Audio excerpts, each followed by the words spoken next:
Hello. I would like to spend a little bit of time with you sketching a graph using derivatives of this cubic polynomial. I know that there are 4 basic building blocks of a function, and I'm going to use them to put together a sketch of this. Okay, so this is a cubic polynomial, and cubic polynomials look like that, or possibly like that, or possibly like that, or maybe like that. And we want to pick out which one it is. And I don't want to exploit any particular knowledge of my knowledge of cubic polynomials when sketching it, except as like a check between them. Okay, so the leading term, the leading coefficient is positive, and so I know it's one of these two, okay? I know it's one of these two, but I don't know just by looking at it, and I really don't know just by looking at it whether it's the one that comes back down like this or the one that looks like this. I don't know. And so we can answer that question and do better than just saying, like, it's one of these by using its derivatives.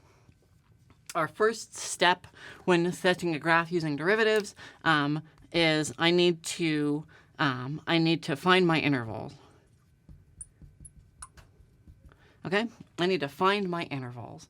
And they're separated by crit points and inflection points. Okay. So the first thing I'm going to do, I'm going to find the critical points. I'm going to go f prime of x is equal to, I'm going to take the derivative of this expression, and I'm going to find x squared minus x minus 2. I'm using the power rule on each of those terms. And then I want to find the critical points, and so I'm going to say, well, okay, so where is f prime of x equals 0? Then I have 0 equals x squared minus x minus 2. And the right-hand side here factors, so I have 0 equals x minus 2 times x minus 1, which means that x is equal to 2, or x is equal to negative 1. Saved myself from a minor mistake right there.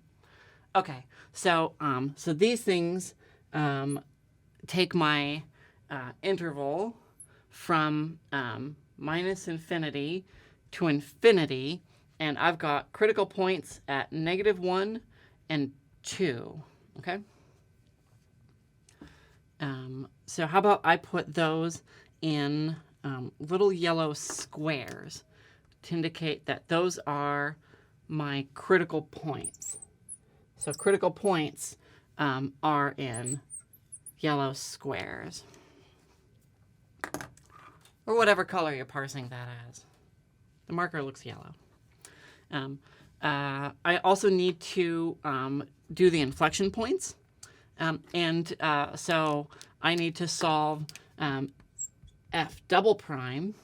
So let's take the second derivative. I need 2x minus 1, and then I want to find the inflection points. Those are where 0 equals 2x minus 1, which means that x is equal to a half. Move the 1 to the other side and divide by 2, and you'll find it. And let's put this inside of a blue squiggle. So that's going to be, say, like right there.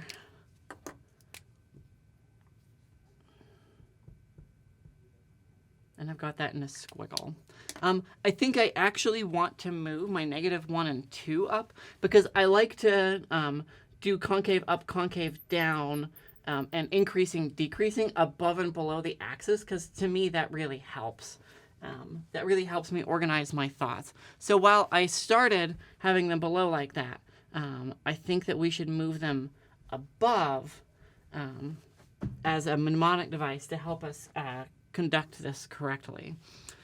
So we found the values negative 1 and 2, and those should both be in yellow squares because they're critical points.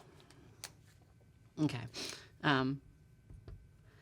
So I want to put the values for f prime and f double prime in here. I want to know, where is the function increasing or decreasing? And where is the function concave up and concave down?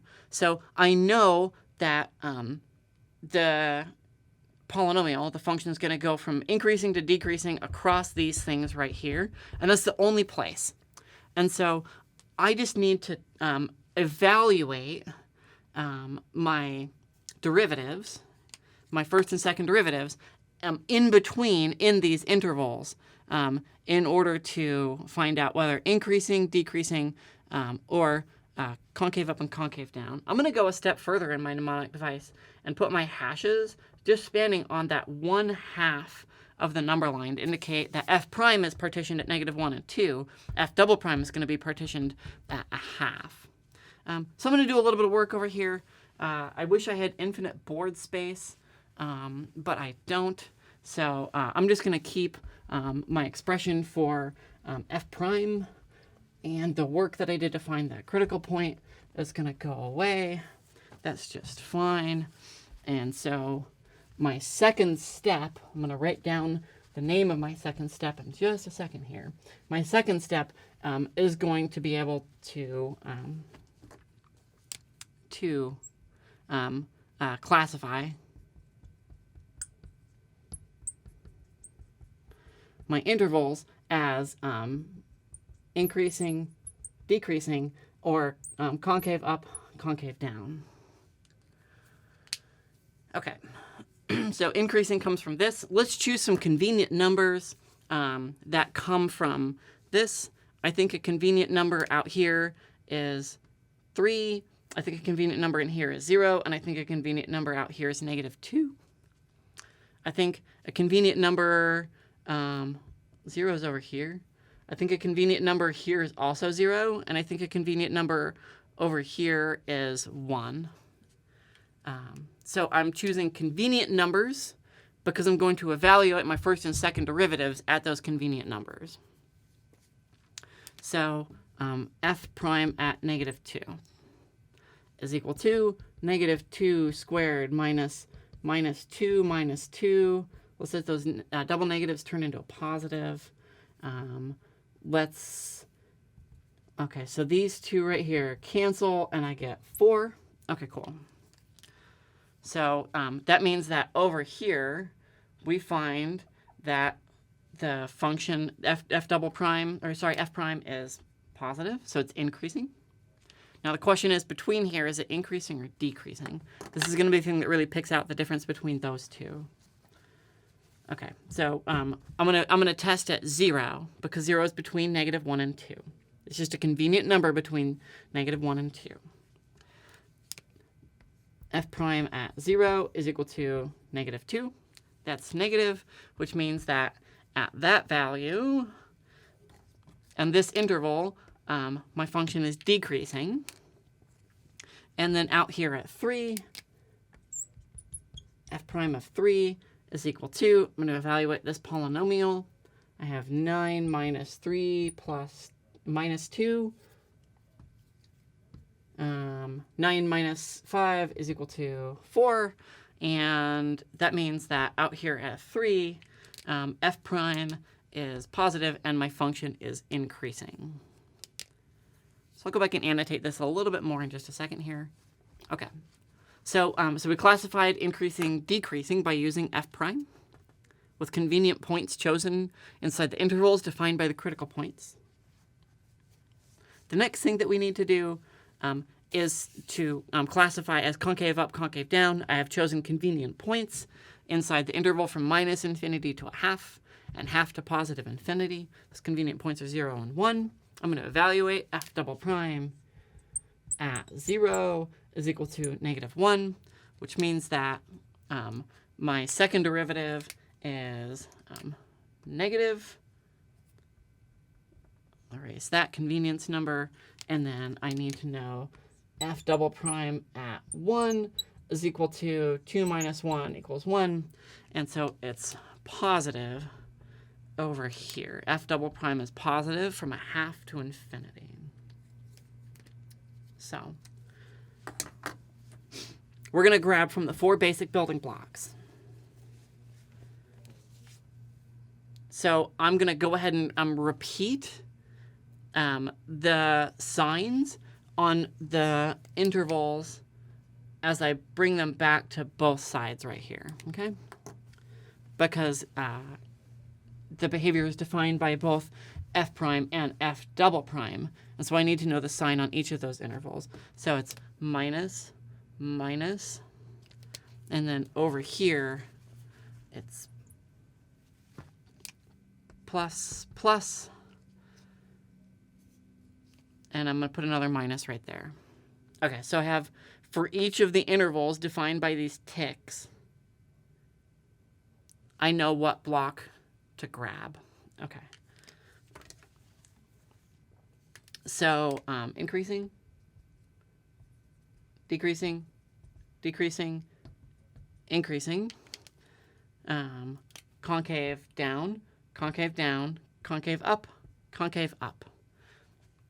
Increasing. So now I'm going to go and grab each of the 4 pieces from a different video. I'm not going to repeat them here. I'm going to grab each of the 4, each of the appropriate one of the 4 pieces for each of these intervals.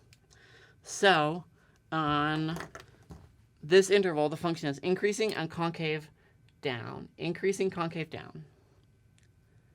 Now it's going to be decreasing, concave down, decreasing, concave up, and then increasing, concave up. So let's go ahead and wipe away our prediction. It was going to be one of those 2 things. Lo and behold, it's the left-hand one. And let's draw an even better sketch of the graph of this function. I'm not worrying about its vertical height at this point. I'm just going to get a picture of what it is, and then we could worry about the vertical height of the thing later. So I've got a number line, and I know that my function is, this is value number -1, 1/2, 2. It's going up, and then it's going to go down, and then it's going to go... Did I do it right? Nope. The change in concavity is at the wrong place. It changes concavity at 1/2, and I have it changing concavity too early. We can do better. Still concave down all the way to here, and then it's going to be concave up, and then it's going to be concave up. Ooh, yeah, that is so nice. Wow, what a method. I think this is so cool. One quick check that we can do is I found critical points at -1 and 2, and the critical points are places where the function has horizontal tangent line, or the derivative is 0, and I have those that special property there. I have an inflection point at 1/2 where it changes from concave down, right? Concave down to concave up, and that concavity changes to the best of my drawing ability at 1/2. Well, hey, that was pretty awesome, and I hope that you found it useful. As a quick summary, we partition intervals by finding critical points and inflection points, and then we classify for each of those intervals. The function is either increasing, decreasing, or concave up, concave down. I have my number line for each of those intervals. I'm going to grab one of the 4 basic building blocks of differentiable functions, put them together, and then finally sketch a nice, beautiful graph worthy of Webster's. Thank you so much for your attention today. I wish you all the best, and I will see you for our next video. Bye.